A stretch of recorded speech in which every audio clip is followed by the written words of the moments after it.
This video is sponsored by Squarespace, the place to go to if you want to set up your own slick-looking website or online store. I actually want this now. This is my new GRAIL camera. It's the Hasselblad 907. What's it called? Let me have a look. X. It's just X. Take two. This is the Hasselblad 907X. Could have done it in one take if I'd just read the bloody side of the camera. Oh! So yeah, this is Hasselblad's smallest medium format digital camera. Check that out. It's a nice, cute little cube. Kind of reminiscent of their old SWC, which didn't have a waist level finder. It was just film back, lens, shoot, and pretty much guesswork. You had a little external finder, but it was all super wide, hence SWC, so it didn't really matter too much. Just checking the price of this. £5,990. It's on pre-order. I don't know if it's pre-order because it's not released yet or because it's super expensive and nobody is stocking it. Actually, it's not too bad, is it? £5,990. That's cheaper than some Leica limited editions. The Lenny Kravitz edition. Pre-worn. Used his bum crack to brass the Leica. This does not come brassed. It's in a perfect new condition, apart from that bit, which is, we won't show Hasselblad. The strap is a prerequisite because it costs £6,000 and they probably don't want me dropping it. So I have to have this around my neck. It's a little bit unconventional compared to some other cameras because there's no grip as such. There's no conventional grip. It's the classic Hasselblad shape. But look at this. It's almost like a waist level finder. Except it doesn't flip. Oh, it does, okay. I take it back. It's just that when you flip it out, you do that, it kind of hits a stop. I thought that's the furthest it'll go. I thought, oh, okay. But yeah, you can flip it at a 90-degree angle. I like it already. It's pretty simple. Switch it on, just in case you've forgot what the camera is. It's got a big H there. It's slightly bigger branding than the old classic ones. The Hasselblad, I'm sure the fonts are bigger on the digital versions. And it's quite a nice, simple interface. It's touchscreen, touchy, which makes it a lot easier to navigate. But to be honest, there's not really much you need to change. Let me show you this flap here. Ooh, the battery looks a bit like the one I use in my Leica. So it's not a huge battery. But you've got two SD card slots, and then on the other side it's got a little hole here. That's where you put your USB-C cable to charge it. That's pretty fantastic actually. I'm sure at some point that's just going to collect smidge and dust in there, but that's fine. Out of sight, out of mind. That USB-C port will also allow you to do some tethered shooting too. It's just a beautiful camera. I don't even really want to shoot with it. It's just an object of desire. All those chrome bits just reflect and shine the light. It's like a luxury object. I could lick that, but it's probably not very COVID safe, is it? No, okay. I'll lick it in private. Let's go shoot some pictures. We're at the BBC, so it's a good place to show off your camera gear. Yeah, flex that digital medium format. But it's not quite exactly medium format sized sensor. A little bit smaller, but you know, hey, what can you do? The third camera that I ever owned was Hasselblad, so this brings back a lot of good memories. I mean, this is probably going to be quite a stealthy camera.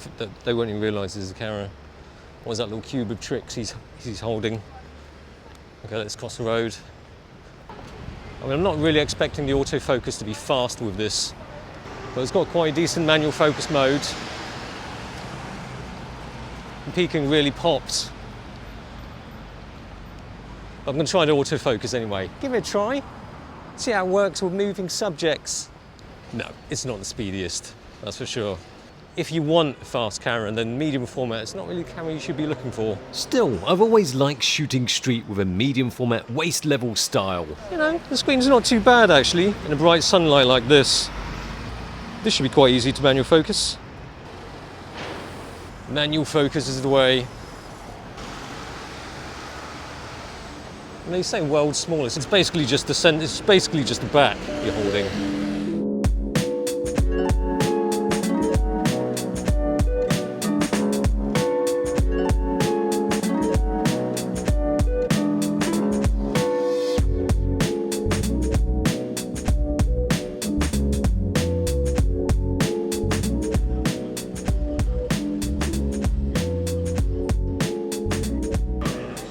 The quickest camera in the world. Obviously I'm just taking pictures of a tape right now. Well, it is contrast detect AF, just getting some contrast. Also 117 selectable AF points with manual focus override. Self-righteousness will land anybody, will land absolutely anybody in eternal hell. Feels like it's talking to me. Tell you what though, these big sensor files look hellishly rich though. Just noticed that there's a ring around here, a ring around the shutter button, and that's a proper classic shutter button. Although you can't add a remote cable release, that would have been ace. Let me get your shirt, that is fantastic. It's starting to heat up. This camera's starting to feel a bit warm. The 16-bit RAW files offer 14 stops of dynamic range, pushing the shadows, plus 80 still keeps clean-looking shadows. Details, unsurprisingly crisp. Hanging around crossroads. It's ace. It's just using manual focus. I mean f4, this is an f4 lens, so actually plenty of depth of field. Rack it back and forth, boom. It's a 6:4:5 aspect ratio. Square would have been ace, but 6:4:5 is a lot more useful, to be honest.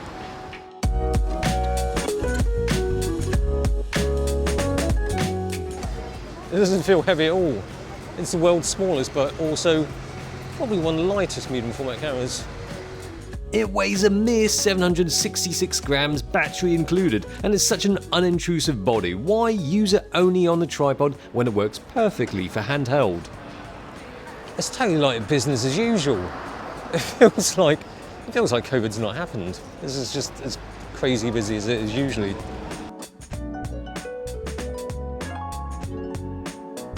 So on the back here, we have got the CFV 250C back, which takes 50 megapixel images. That's plenty of megapixels. Yeah, I don't know what I meant by that either. Essentially, the CFV 250C is where the clever stuff happens. The 907X part is what mounts the XCD mount lenses. The modular design inevitably means that you can upgrade the back at some point in the future, but surely 50 megapixels should suffice for now, right? Yeah, so that little ring around the shutter, that's changing the aperture. I can stick on autofocus actually. Let's see how accurate it is.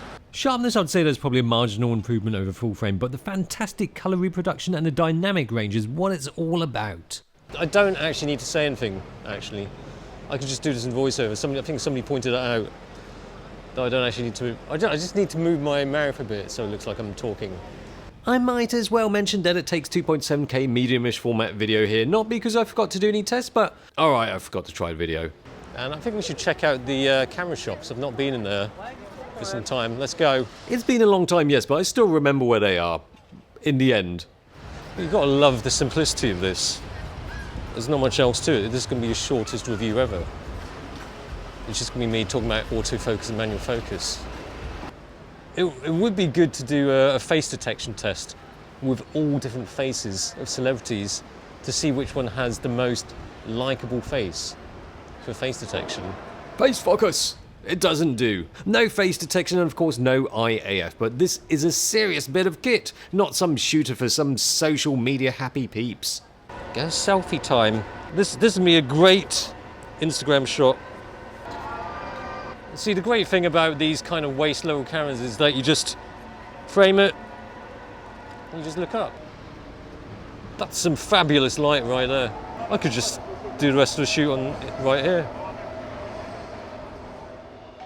Oh yes, that's going to be a great thumbnail pic. With the focus, at least it does have a focusing feature that many other cameras don't have. I do like that you can actually use the touch screen to focus. Alright, someone doesn't seem to want me to touch focus him. Reset focus point. Okay. After exposure.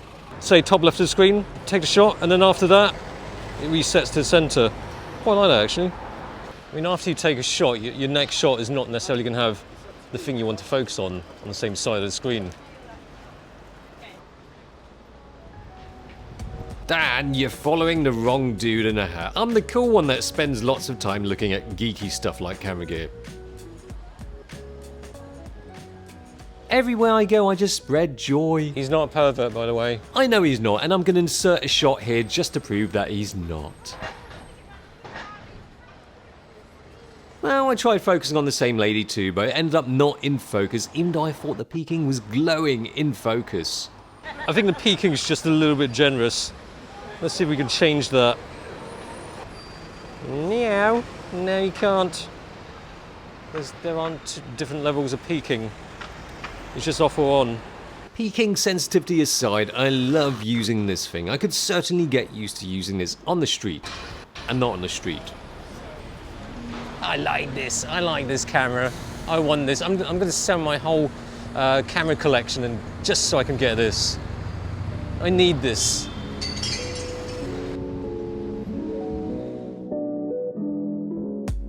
If you're not a Hasselblad fan and you're not a medium format user, you'll probably want to know why you need this, especially for 6,000 big ones.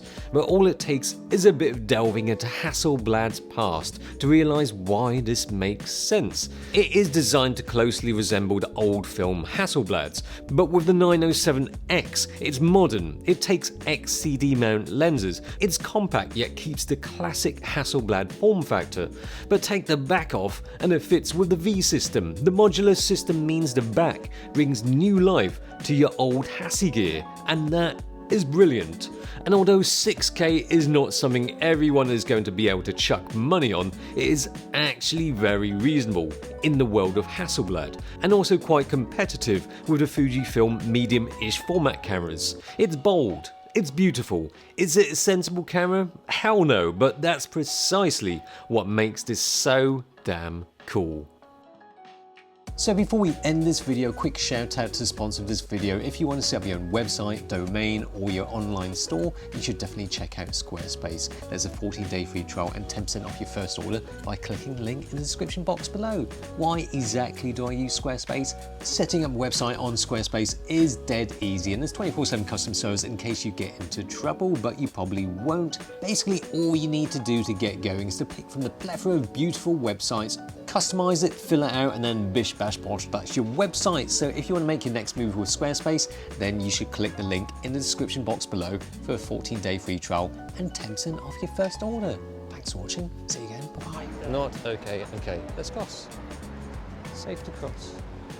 Okay, not okay. That should be a Twitter handle. Not okay. Okay, not okay, Dan. Okay, Dan.